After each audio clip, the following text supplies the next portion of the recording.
When the Buddha talks about using the breath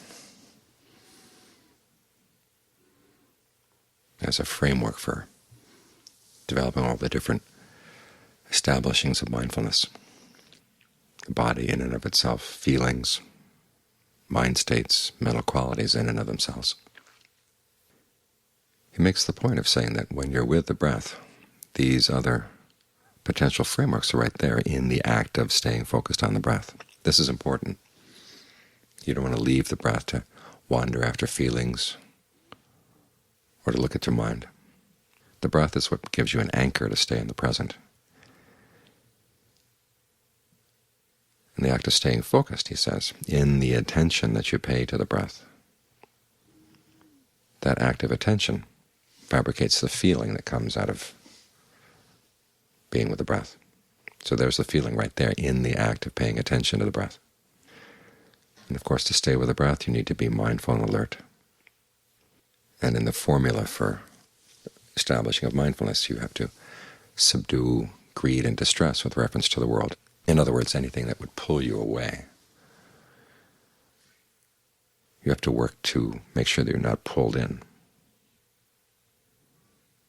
You're protecting your awareness of the breath. And that, the Buddha said, involves the quality of equanimity, the other mental qualities you need to protect your focus. So simply in the act of staying focused and protecting your focus, you've got body, you've got feelings, you've got mind states, you've got mental qualities. They're all right here. The question is, which one do you want to focus on, or do you want to emphasize? Because it's hard not to focus on one without being aware of the others. But the important thing is you stay with the breath all the way through, even when you're trying to pay attention to the feelings or the mind states. Because after all, how are you going to stay with the breath if you don't notice the mind states? They're going to pull you away. You have to have some notion of how they're arising and what their pull is. Otherwise, they're going to pull you away without you even noticing. In fact, for most people, when they start out to meditate, that's the case. They're with the breath, and suddenly they're all the way someplace else, with no sense of how they got there, as if someone stuck them in a burlap bag and thrown them off someplace into a ship, and the ship deposited them on an island someplace. Then they make their way out of the bag, and they're out in the middle of the ocean. No idea how they got there. So to stay with the breath, you have to be sensitive to what the mind is doing around the breath.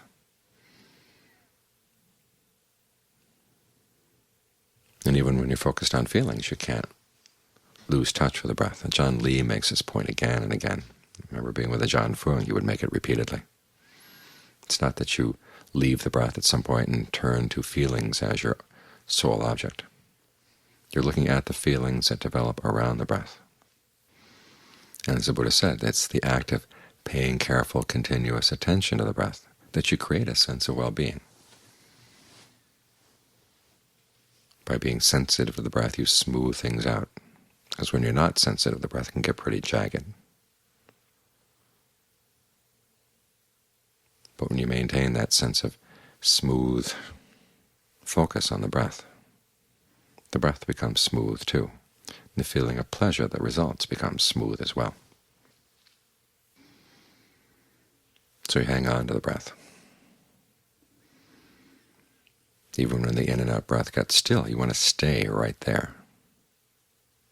Learn how to cultivate that sense of being with total stillness in the body.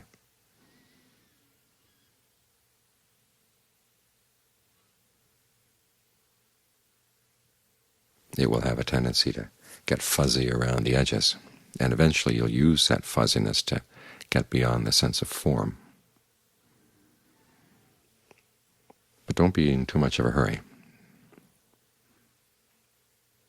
That ability to stay balanced with the fourth jhana, where the breath is totally still, your awareness is filling the body.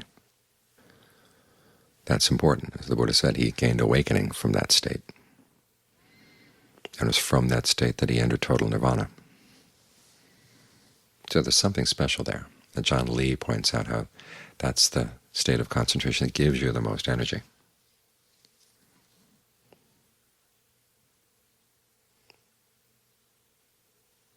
The one where you're getting the most rewards in terms of energy from the amount of energy you put in.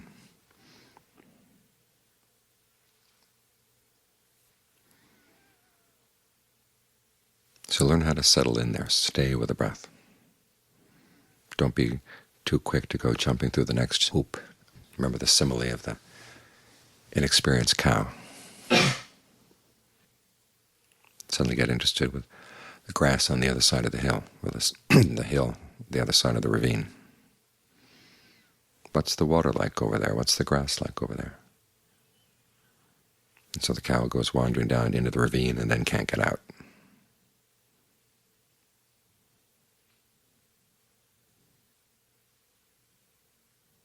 What the image doesn't say is that basically staying right where you are will get you to that other meadow. In other words, the meadow you're in will develop really good grass and really good water.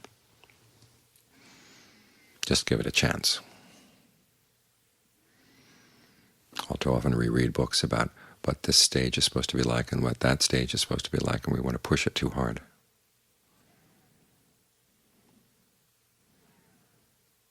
And we forget that it's all about being right here, and give things a space in which they can develop in a natural way. All you have to do is provide the right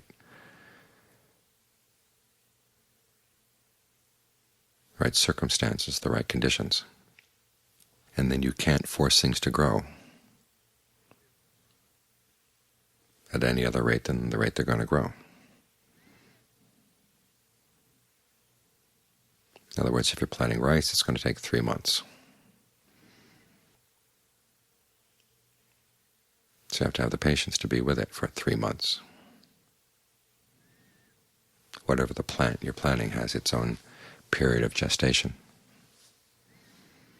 And it is possible to add fertilizer to speed things up a little bit. There's only so much you can do.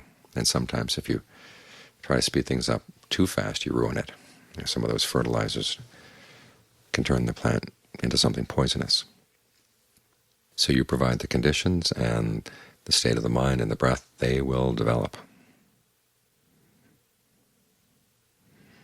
The problem is that with rice, if you've planted it for a couple of years in a row, you begin to know exactly when it's going to ripen. But with the mind, as you go from one day to the next, there's nothing written down. There's no easy pattern to measure your progress against. But you do have to have a sense of what the causes are and what the results are. The causes here are directing your thoughts to the breath, evaluating the breath, and staying with the breath as smoothly and consistently as possible.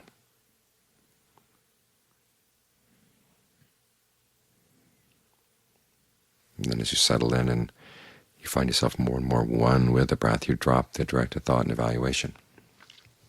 But that smooth, consistent focus, you've got to keep that going all the way.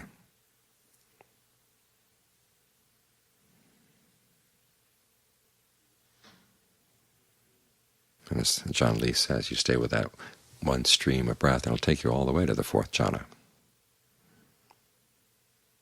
It's simply a matter of how you relate to the breath.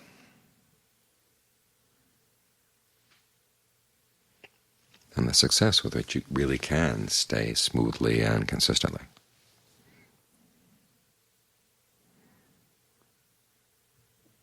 So there's nowhere else you have to go, nothing else you have to do. You don't have to worry about feelings or mind states or whatever. They'll impinge on you as you're working with the breath, of course, but you don't have to leave the breath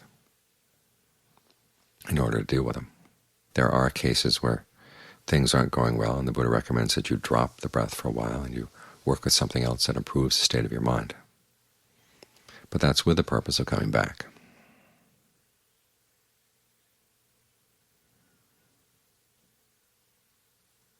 So try to develop an interest in the breath, develop a sensitivity to the breath. Follow it as consistently as you can to see where it leads. This is one of the reasons why the Ajahns prefer that you not read too much Dharma, because otherwise you spend your time speculating, well, what about this passage, or what about that passage, or aren't I supposed to be seeing other things besides just the breath? Everything you need to see will come right here.